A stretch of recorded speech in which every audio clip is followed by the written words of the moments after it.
रत्नागिरी शहरात सलग तिसऱ्या दिवशी गॅस एजन्सीच्या बाहेर ग्राहकांच्या रांगा या ठिकाणी पाहायला मिळत आहेत। आपण सध्या रत्नागिरी शहरातल्या शांतादुर्गा गॅस एजन्सीच्या बाहेर आहोत आणि सध्या ही जी सगळी लाईन दिसते किंवा रत्नागिरीकर हे सगळे उभे आहेत ते LPG गॅस सिलेंडर घरी नेण्यासाठी या ठिकाणी गर्दी पाहायला मिळते आहे।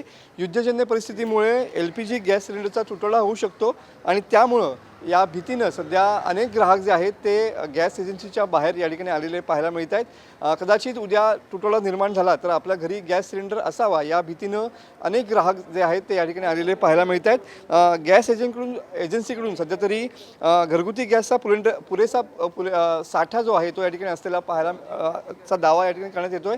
आपल्यासोबत काही ग्राहक आहेत, आपण त्यांना विचारून घेऊया। साहेब, नेमकं काय परिस्थिती आहे, काय तुमच्याकडचा गॅस संपलाय का, नेमकं गॅस घरी येतोय का? हो, आता सध्या आमचे म्हणजे 4-5 दिवस झाले मी बुकिंग करून, पण मला घरपोच डिलिव्हरी भेटली नाही। त्याच्यामुळे आज मला इथे उपस्थित स्वतः राहून मला सिलेंडर घ्यायला लागतंय। किती वेळ तुम्ही लाईनमध्ये उभे आहात? झालं साधारण एक अर्धा तास झाला सर।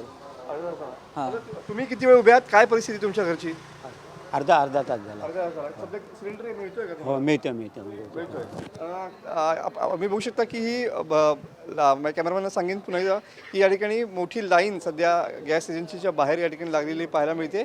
आपल्यासोबत काही ग्राहक आहेत, आपण त्यांना विचारून घेऊया काय परिस्थिती आहे गॅस? ती एकदम बिकट आहे। पहिल्यांदा अशी परिस्थिती नव्हती, पण ह्या आता जो काय युद्ध सुरू झालेलं आहे त्याच्यापासून गॅसवर परिणाम दिसतोय आहे। काही कंपन्या बंद झालेल्या आहेत, असे काही अफवा बोलू पण शकत नाही, सत्य आहे का असत्य आहे ते पण बोलू शकत नाही। पण जेव्हा आम्ही नंबर लावल्यानंतर जेव्हा तो 10 ते 12 दिवसात यायचा, आज त्याला विलंब होत आहे, म्हणजे कमीत कमी 20 ते 22 दिवस लागत आहेत।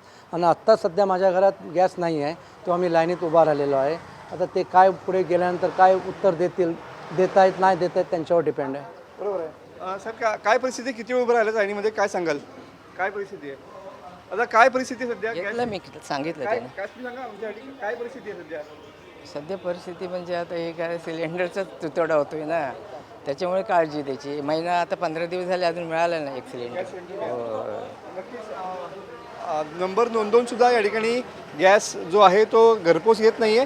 आपल्यासोबत आणखीन काही ग्राहक आहेत, दादा काय सांगाल काय परिस्थिती आहे सध्या? दादा काय परिस्थिती आहे सध्या गॅसची? काय परिस्थिती सध्या गॅसची? ताई, तुम्ही लाईनमध्ये उभे आहात, काय कशासाठी उभे आहात? सिलेंडरसाठी उभे आहे। काय नेमकं मिळत नाही सिलेंडर? हो, सिलेंडर नंबर लागून येत नाहीत ना सिलेंडर, म्हणून आता न्यायला आलोय आम्ही। किती दिवस झाले तुम्हाला सिलेंडर मिळत नाहीये?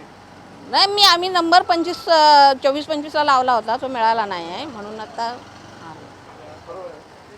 या ठिकाणी रत्नागिरीतले हे सगळे ग्राहक आहेत। तुम्ही बघू शकता की पुन्हा एकदा मोठी लाईन गॅस एजन्सीच्या बाहेर या ठिकाणी पाहायला मिळते आहे। सरकारने सांगितलेलं आहे की घरगुती गॅस सिलेंडरचा तुटवडा नाही आहे, त्यामुळे ग्राहकांनी या ठिकाणी पॅनिक होऊ नये। मात्र सध्या रत्नागिरी गॅस एजन्सीच्या बाहेर या ठिकाणी आपण आपल्यासोबत काही आणखीन या ठिकाणी जर बघितलं तर गॅस एजन्सीच्या बाहेर या लाईन्स लागलेल्या पाहायला मिळत आहेत आणि सध्या गॅस तुटवडा जरी नसला तरी पण लोकांनी पॅनिक होऊ नये असं आव्हान सध्या प्रशासनाकडून या ठिकाणी करण्यात आलेलं पाहायला मिळत आहे। कॅमेरामन समित गजनेसह मी मनोज लेले, TV9 मराठी, रत्नागिरी।